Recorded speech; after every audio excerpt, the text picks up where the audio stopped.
Hello, everybody, and welcome back to World of Warships Legends. My name is Spartan Elite 43, and tonight we are taking our very first look at the Tier 6 Russian alternative line cruiser, the Tallinn.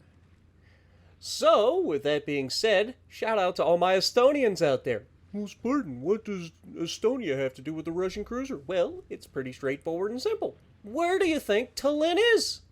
It's in Estonia. In fact, it's the capital of Estonia.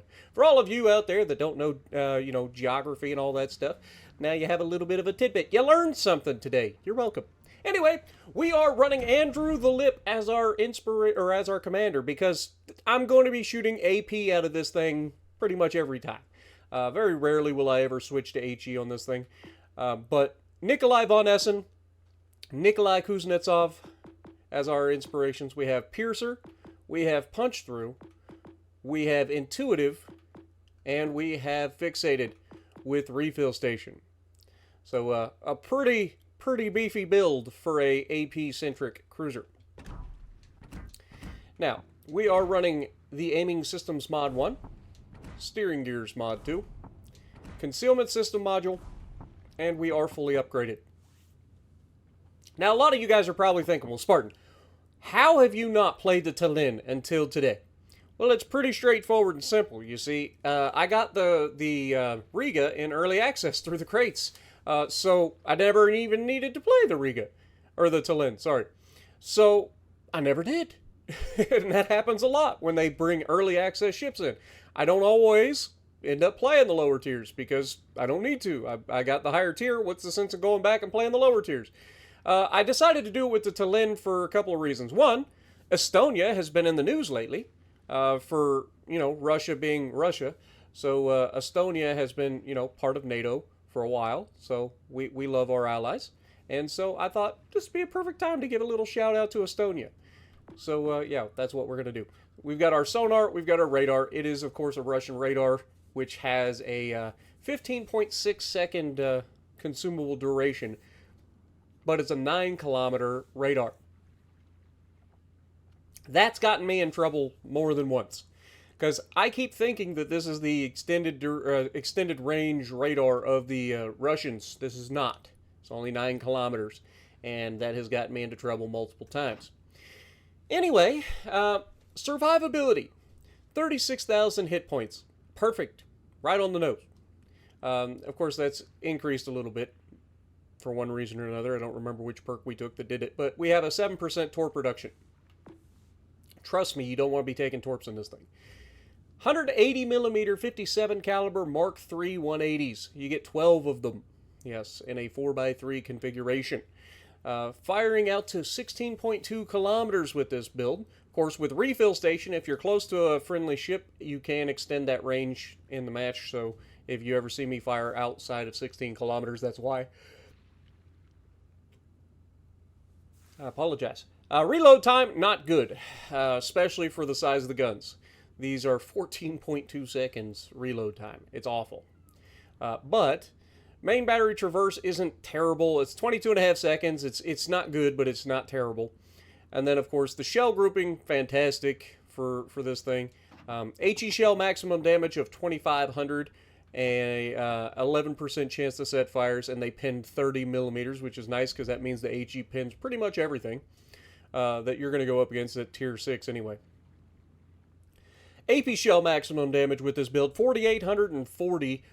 The muzzle velocity is really nice as well with these, 920 meters per second, so they get to the target relatively quickly, and they tend to fire a really flat trajectory most of the time, which means that these shells come in. They get to their targets quickly, but they also come in at a flatter angle, meaning you can snipe citadels a little easier. But that being said, armor penetration for these shells is a little bit crazy. 270 meters or millimeters on the 270 meters of armor penetration. That'd be crazy. 270 millimeters of armor penetration at maximum range, and then of course almost 600 millimeters of armor penetration up close and personal. So yeah, don't play around with this thing. And it's got improved pin angles. Of course, we're running the Von Essen as well, which gives us an extra 3 degrees. So, not a huge difference, but still noticeable. But it did have improved pin angles from the get-go with a 50 to 65 rather than a 45 to 60. Okay, so now we've got 53-65. All right, we don't care about the rest of it. Secondaries, you have 100 millimeter 70 caliber SM51Ss. You get 12 of those, reaching out to 4.7 kilometers, reloading in 4 seconds. They fire HE with a maximum of 1,400 damage and 6% chance to set fires with 17 millimeters of penetration, so they don't really pin much of anything. Torpedo launchers.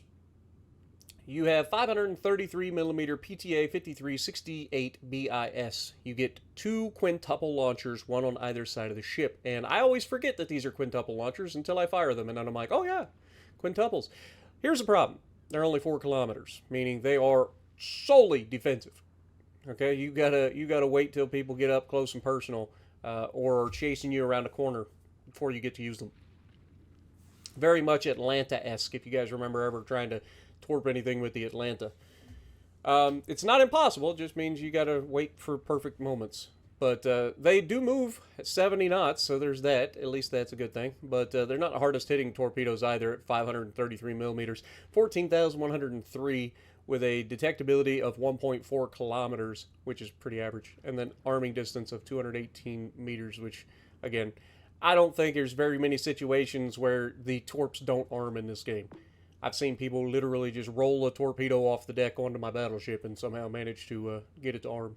But AA defense, you have 100 millimeter 70 caliber SM51S dual purpose secondaries. You've got those 135 damage per second, reaching out to 5 kilometers. And then the 45 millimeter SM20 ZIF, you get 32 of those doing 261 damage per second, reaching out 3.5 kilometers. Maneuverability. Turning circle is terrible. This thing is awful. Much like you'd expect out of the Riga, out of the Stalingrad. Like, there comes a time where you start to turn, you're fine. And then all of a sudden you realize that halfway through the turn, you're still turning. And you just never seem to stop turning. It just never stops and never completes the turn. It is something that will get you killed. And it's a good training ground for as you get up into the Riga and the Stalingrad, those ships that are just guaranteed to get sent to the Shadow Realm if they get caught broadside. This ship will be a good starting point, teaching you that you got to be careful and time your turns very well. But 900 meter turning circle with an 8.2 second rudder shift. Again, the rudder shift isn't what gets you, even though that's pretty long for a cruiser, especially considering we are running steering gears.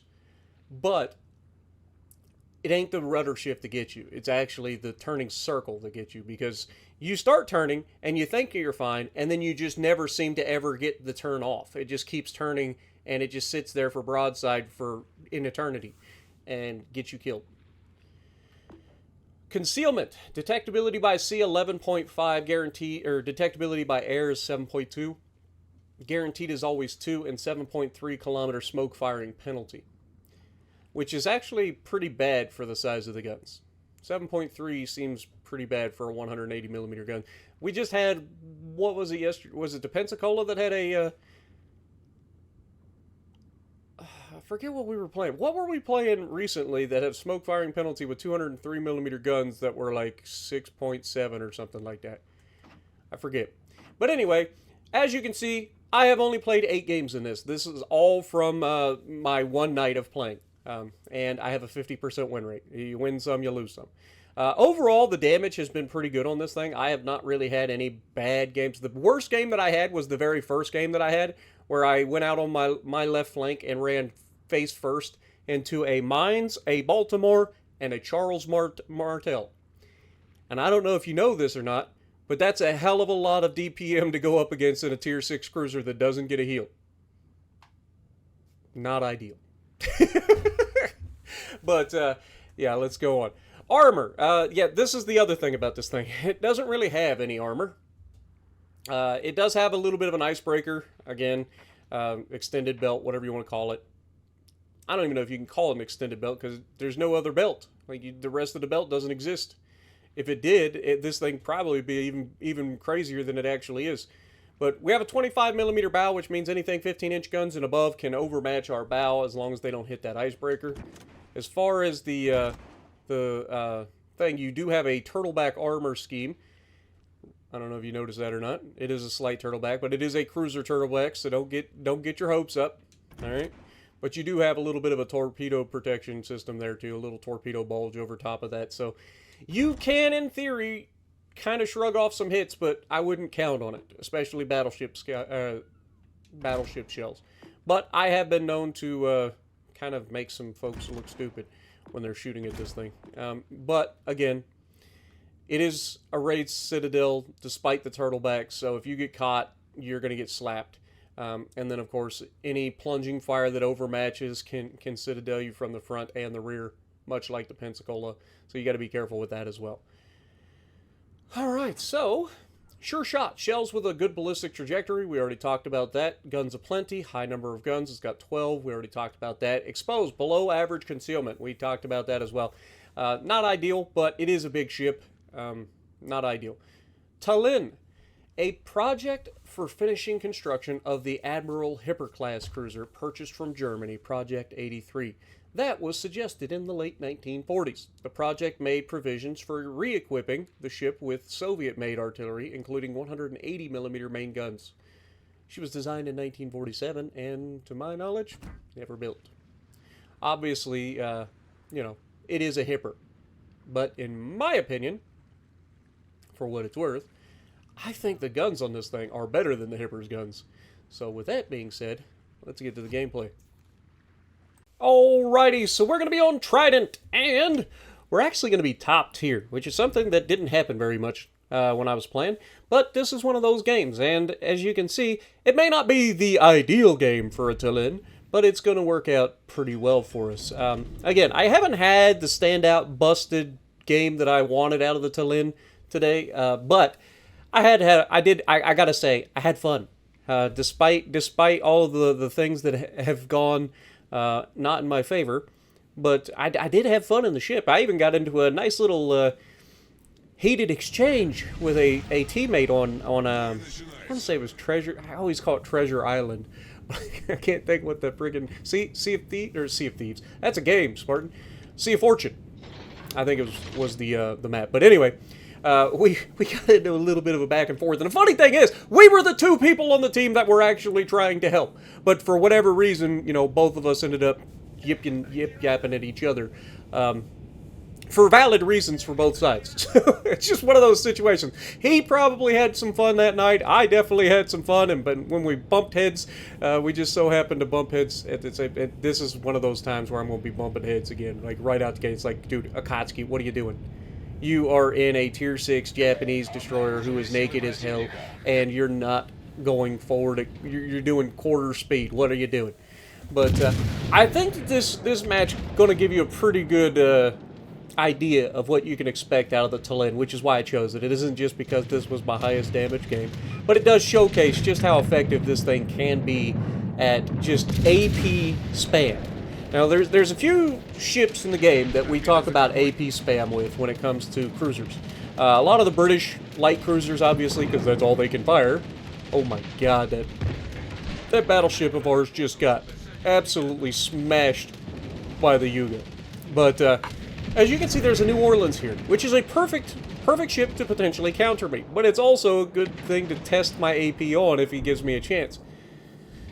But my inexperience with firing these guns is also going to come into play in this match in particular, because it takes time to learn, like, the ballistics, how much you need to learn, aim and stuff. Like, you get the basic idea pretty quickly, but there's a lot of nuance to different shell trajectories and velocities and where you need to hit with the AP penetration angles and so on. But, I mean, look at the damage we're getting, even on battleships. I mean, we're doing, 6,000 plus damage every shot, it seems like, when we get a good salvo into it. But New Orleans going to get caught here. He's angled, and we get one citadel there. You can see 7,000 damage. So we just basically doubled our damage there. And then he's kind of slowing down a little bit here, so I actually end up aiming too far forward. So we don't end up getting a citadel here. But we do break one of his turrets going through the barbette. And then you notice he sped back up here. And then I readjusted my aim further towards the ship, which was a bad idea because now he sped up a little bit. So now I'm going to aim too far to the back. And once again, we're just going to overpin a lot. And I will say this. This ship does like to overpin cruisers. Now, don't get me wrong. It also loves Citadel cruisers. That's to be, said. But this game in particular could have been a lot more damage. And that one, I was shocked. I was shocked that I didn't hit a Citadel on that one. But knowing that you only have 4 kilometers of torpedo range, and knowing that a battleship is rushing you, especially something with a reload booster like the Yuga, and knowing that you don't really have any real support, because you've got an Akatsuki that's clearly new, and the guy doesn't even have a camo on his destroyer, so he's clearly new. And you can see I do radar here because I want to keep tabs on this Yuga. I want to know what he's doing. And so our destroyer is going to go around the corner. He's way too close to the Yuga, so he's definitely going to get spotted doing it, especially with no camo. But he's going to dump all 9 torpedoes into the Yuga, or at least try. But in true noob fashion, and this is just being honest, the guy's new, clearly. He stacks his torpedoes and swings and misses. The guy was stationary, but all he has to do is speed up, and he immediately dodges most of the torpedoes. He is going to take a torp or 2, I think, but not nearly what he should have. Actually, he did miss every single one. But you can see, as he's trying to shoot our destroyer here, I'm trying to go back to go forward. Our secondaries are going off. This is no bueno, right? Like, we do not want to be here. Broadside is crap to this Yuga right now. So we get forward. Of course, the one secondary that hits us sets a fire. Like, come on, man. But we only get 1 torpedo hit there, as he slowed down and avoided most of them. But again, New Orleans comes around. He's full broadside. He's begging for it. And even I, as bad as I am at aiming, can still land that Citadel, right? And again, this thing is a sniping cruiser, right? It is one of those Citadel snipers. You just got to get used to the ballistics and the penetration angles, and then you'll be sniping Citadels. Now, Yuga starts coming around the corner here. I'm going to drop those torps. He is, unfortunately, turning away from us, which means he's going to be putting distance between my torpedoes and him, and I knew this Colorado was going to be shooting me. I got very lucky here. Very lucky that man didn't just send me to the Shadow Realm. But this time he fires his guns. We're in a better position to dodge, and we're going to go ahead and do this. Now, about this time, you're going to notice that I actually end up getting shot by a destroyer. And this destroyer not only shoots HE, but he will start shooting AP, and it is surprisingly effective. Which is unbelievable when you think about what this destroyer actually ends up being. Like, this man's gonna load AP. Okay, that's all HE, never mind. I thought he loaded AP at one point, was pepper on the broadside of my ship, but you can see, I switch over to HE because I'm intending to shoot a destroyer, but unfortunately I'm still spotted because of the freaking Rahmat that decides to come in through the center of the map. And so I end up firing my guns. He goes dark. The Rahmat dies anyway, so I didn't need to fire my guns. So now I'm staying spotted because now the Colorado's spotting me. Meanwhile, this little destroyer is just being a pain in my backside. And there is the AP, you can see. So he did switch to AP, but it's an Akatsuki. Like, what are we doing? This man's is like going full like gunboat mode in an Akatsuki. I gotta say, I've done it. It's effective sometimes, and if you get a chance to do it, why not?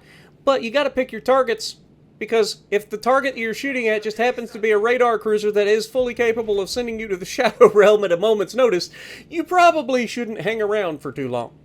And he's gonna go ahead and get me spotted here as I get closer and closer, and then I'm gonna go ahead and radar him because, I mean, obviously. We get the shot out, and look at this damage. Just yeet city, right? But unfortunately, I do a lot of module damage. I break torps, I break AA, I do all this crap, and I don't do all that much. And look at him shooting AP! The little turd waffle. Who does he think he is? Yeet! Be gone, foul demon. Now, I could have been farming a lot more damage on this Colorado if it wasn't for that Akatsuki, but again, you gotta do what you gotta do, right? Now, right now, I have 69,000, and the Colorado is shooting me. What a little turd. Why does everybody always want me? And again, I get pretty lucky there as I was turning towards him. But now the Colorado is going to feel my wrath.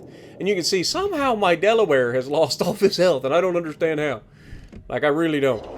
I think it was the Delaware, but yeah, I don't know how he managed to screw that up. But we're going to go ahead and just farm this Colorado, and there ain't much he can do. Now he's being spotted by our Akatsuki. I'm behind an island, so he can't even shoot back at me. Like, this is just mean right here. Now, he is going to do the right thing and turn away from me. He's shooting random island. Or no, he's shooting at... Okay. I thought he was shooting the island, but those were going away from us towards the direction of the friendly Akatsuki. Which, despite being new, still alive. He's still alive. So, you know, fair play. He's better than 90% of Akatsukis I've seen, apparently. Because even without a camo, he's still alive. Which is more than I can say for most people. But we're going to keep just farming this guy. Colorado is dodging. He can't really do anything. And this is where it gets disgusting. I think this was an HE salvo because I thought he was going to stay, like, just stern tanking us. And, of course, we get some penetrations because it pens 30 mil, but we don't get any fires because why would I? The one HE shell that hits me sets a fire, but my entire volley of HE shells can't set a fire. But we take a shot with the AP, and look at that damage. And he is going to heal, which is funny, because as he heals up, I'm going to continue to do that kind of damage every salvo. Look at this. Look at this accuracy. And once you dial it, look at that accuracy. That is disgusting. That's disgusting. We just landed all 10 shells at 12.5 kilometers. But Spartan, you have 12. Shh. We don't talk about those other two, but look at that accuracy.